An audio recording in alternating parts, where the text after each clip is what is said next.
So today we're working on the Bin Eater 8-bit computer clock module, and so this is how it works. This square part is the inner workings of the 555 timer. So anything that's inside of this square is inside of the 555 timer. So this is pin 8, 5 volts coming in on pin 8. So we went ahead and added it to the power rail, the positive power rail, and now we have 5 volts coming in on pin 8, right? Now what that 5 volts does, it sends power through the IC, right? So we have 1, 2, 3, 5 ohm resistors. And what happens is you have 5 volts coming in here. You go through a resistor, you have 3.33 volts. You go through another resistor, you have 1.767 volts, and another resistor, and you have 0, right? So that makes up the negative value or the low value for this comparator, and it makes up also the high value for this comparator. So this is connected to our trigger. This low side right here on this comparator is connected to our trigger. So when power comes through here on pin 2, our trigger, if it's lower than 1.67 volts, the way it works is that this SR latch will set, and once it sets, we'll get power to our output. Our output is pin 3. This is, like I said, this is the low value of the other comparator. Pin 6 is the threshold. Power comes through here. Once we get anything over 3.33 volts, the SR latch will reset, is what will happen. So now we'll get power through here, and then through here, and then it'll go ahead and it'll discharge to ground on pin 7. So we have our trigger, we have our threshold, we have our two comparators, we have our SR latch, our output. This discharge is here, 5 ohm resistors. So that's the inner workings of the 555 timer. I want to go ahead and I want to build the circuit from the schematic.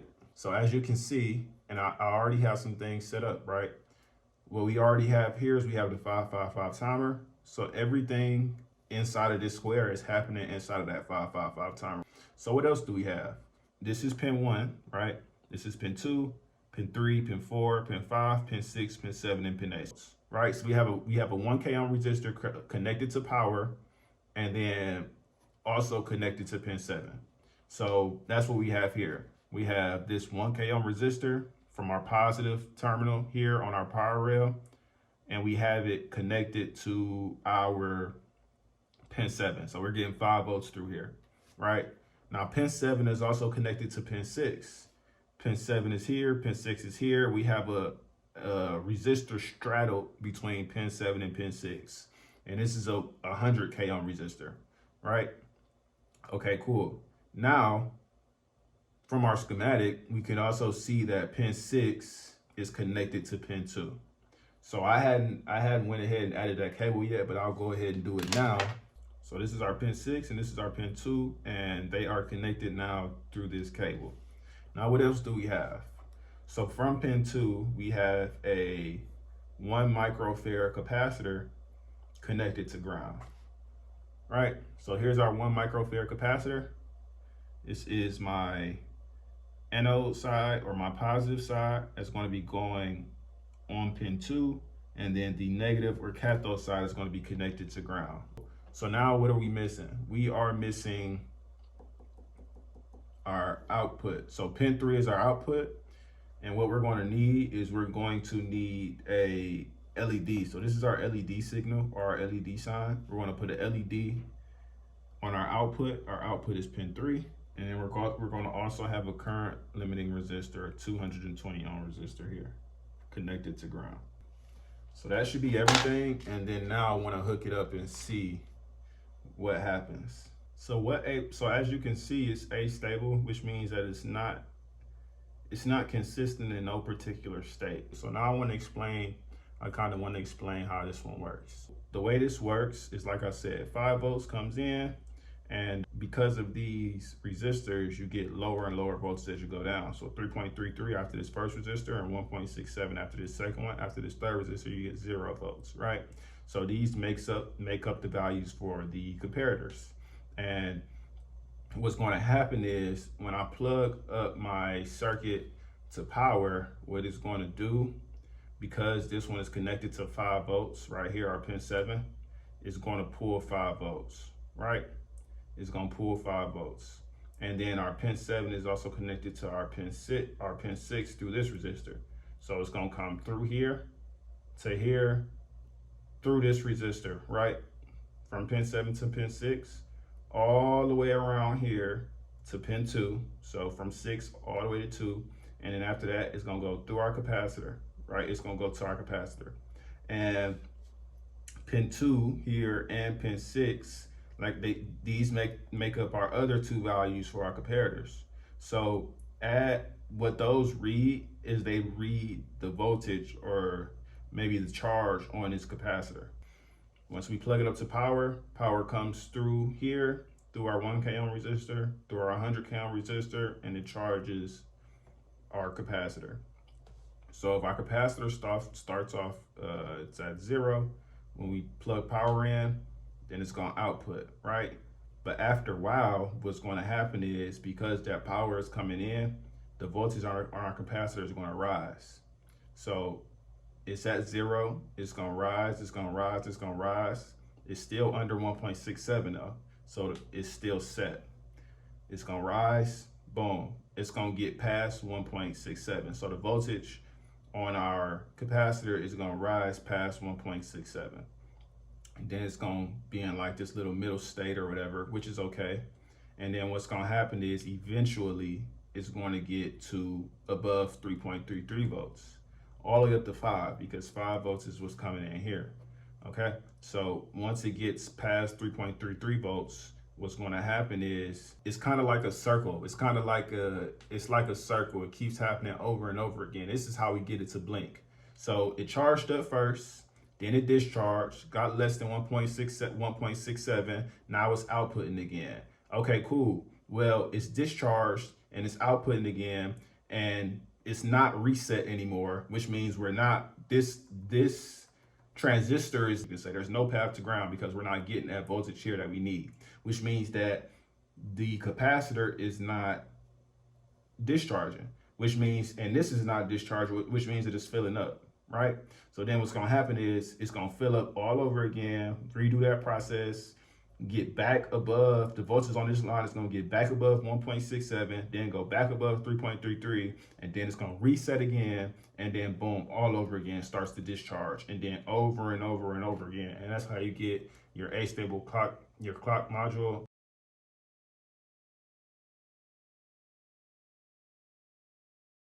So here is our monostable 555 timer. And like I said, this one is stable in one state. So it's going to be stable, and it's going to be stable off. If we're going to build it from our schematic, we'll begin to see that, okay, we have power coming in here. Because of this arrow, it lets us know that it's plus 5 volts. And we have a resistor. We have a 1 mega ohm resistor, and that is connected to pin 7. So right now we have our 5 volts coming through our 1 mega ohm resistor connected on pin 7. All right, and then our pin 7 is going to be connected to our pin 6. So I want to abide by the rules of my schematic, and I really want to go ahead and I want to connect my pin 7 with my pin 6. So we just use the cable, and now our pin 7 is connected to our pin 6, right? And not only is our pin 7 connected to our pin 6, there is a capacitor here, our capacitor here on our pin 6, and it's connected to ground. So nice. So we have our capacitor connected to ground and pin 7 connected to pin 6 here, and then our resistor from 5 volts to pin 7. Okay, nice. Now we also have here on pin 2 a resistor here and a button here, and that button is connected to ground. So let me go ahead and add our button first of all. This resistor is connected to power because of this arrow. So we know we have a resistor from 5 volts to pin 2. But not only that, pin 2 is also connected to one of our pins of our button. So what we can do is, if all of this right here, this end of our button and our resistor, our 1K ohm resistor, in fact, from power to here is going to be connected to our pin 2, then what I can do is I can grab a cable and I can connect from here to pin 2, right? So just looking at our schematic one more time, we have ground on one end of our button. So let me take care of that.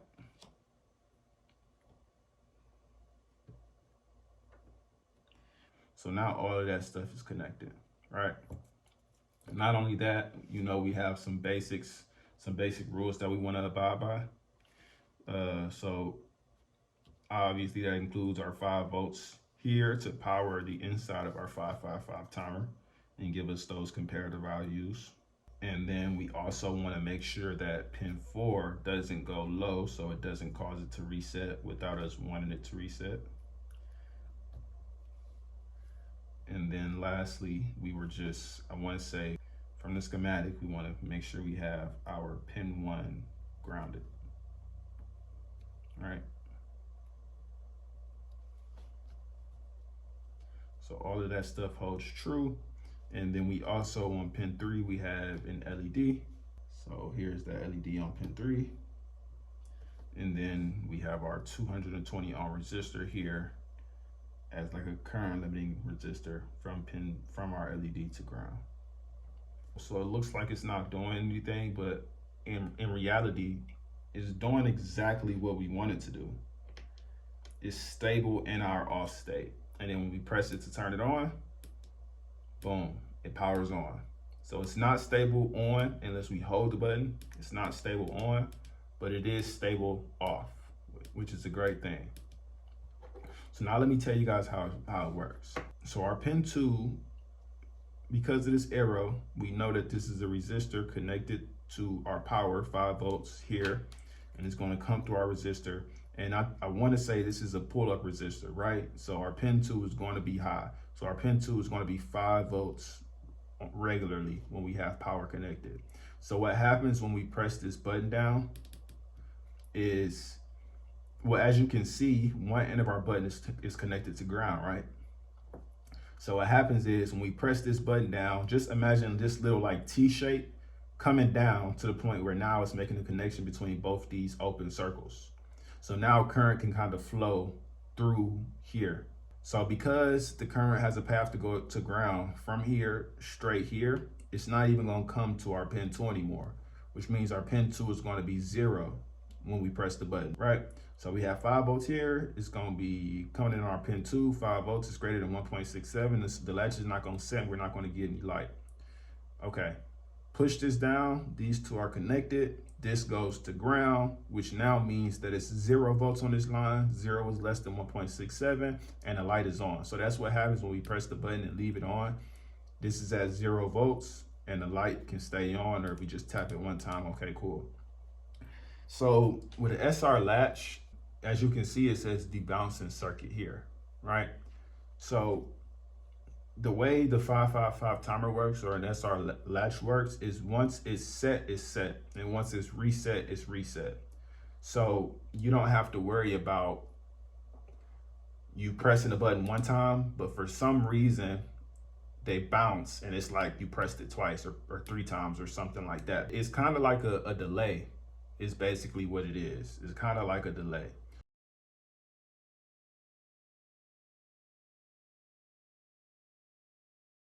So we set it, which means that there's no power coming here on our transistor, which means that nothing can go to ground, right? So all of this power on our because 5 volts is coming through here from this arrow, we can tell, and then we have a 1 mega ohm resistor, and pin 6 and pin 7 are connected, and it's going to fill up this 0.1 microfarad capacitor, right? And what's going to happen is, as this fills up, at some point it's going to get higher than that 3.33 volts, and it's going to basically it's going to reset. So this is what turns the light off. I want to show an example of a longer delay. That way you can see how it really works. I want you to see how it stops debouncing. So this capacitor is connected to pin 6, so I'll remove the capacitor on pin 6. This is a 0.1 microfarad capacitor, but instead I'm going to put a 10 microfarad capacitor. Let me use a 1 microfarad instead. So this is how this is how it stops from debouncing is what I'm really trying to show you.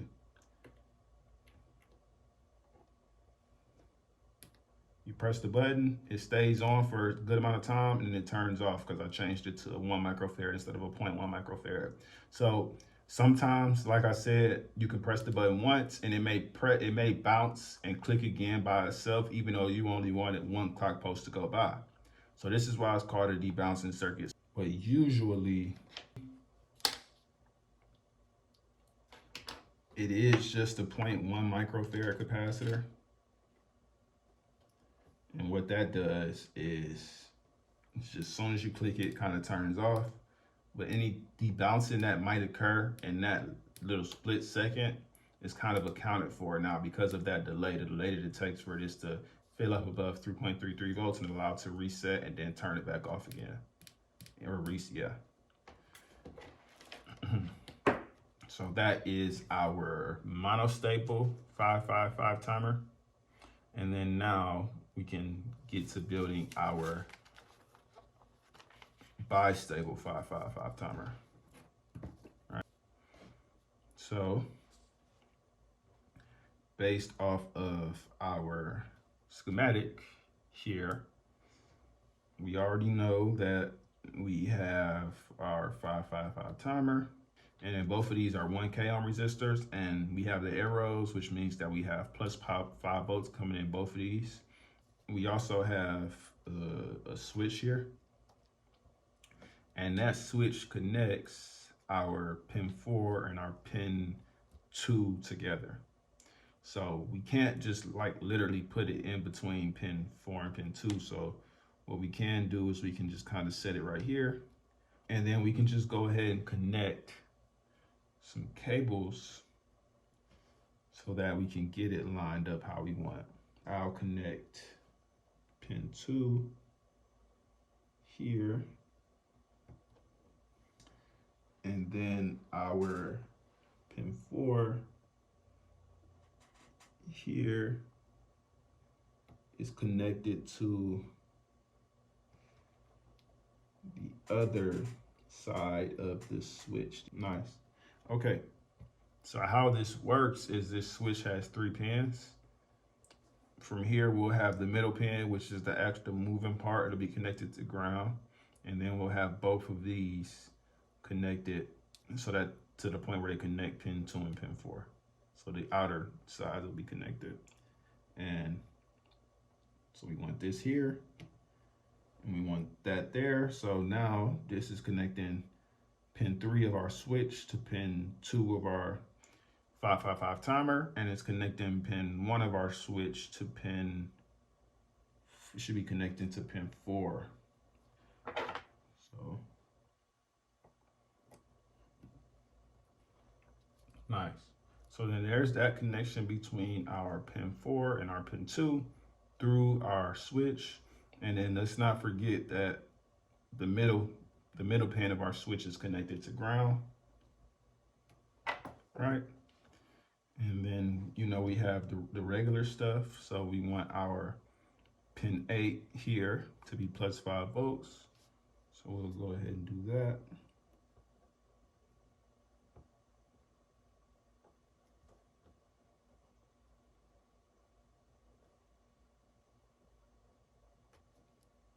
And then the whole time we've had pin 5 connected to a capacitor. And then we've had our pin 1 connected to ground as well.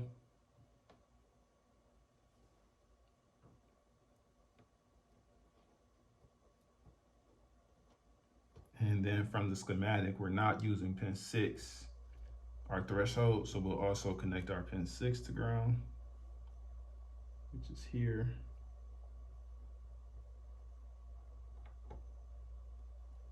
Like so.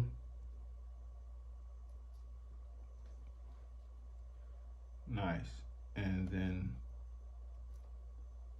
we'll also need our LED on pin 3, which is our output. And then we already have our 220 ohm current limiting resistor here. All right, so we just want to plug this one up and see how it works. So we have our bistable clock module, clock circuit here, and it's bistable because it's stable in two states. So it's stable in 0, and it's stable in 1, it's stable in off, and it's stable in on. On, stable, it'll stay there. Off, it'll stay there as well. So let's walk over how this one works.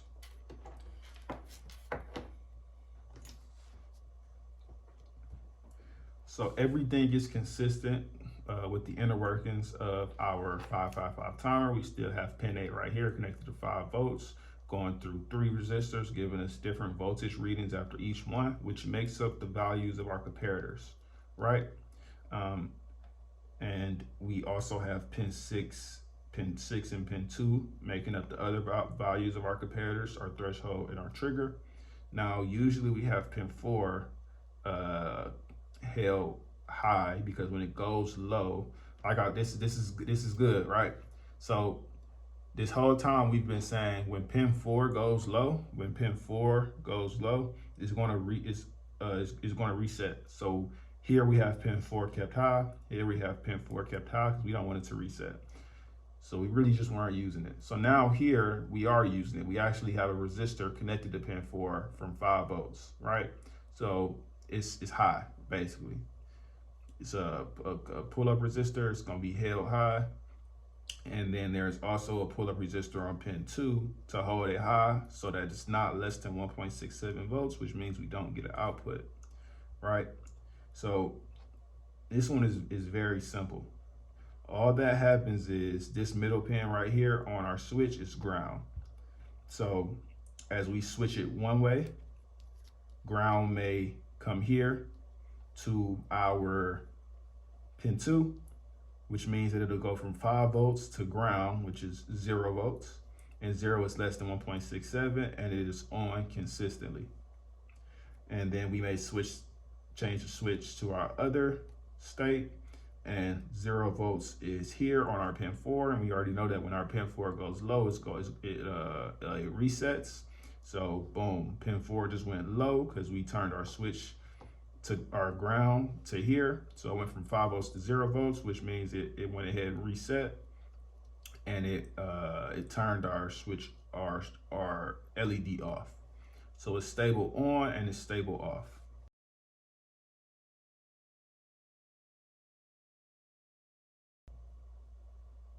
That is the first half of our clock circuit using 555 timers.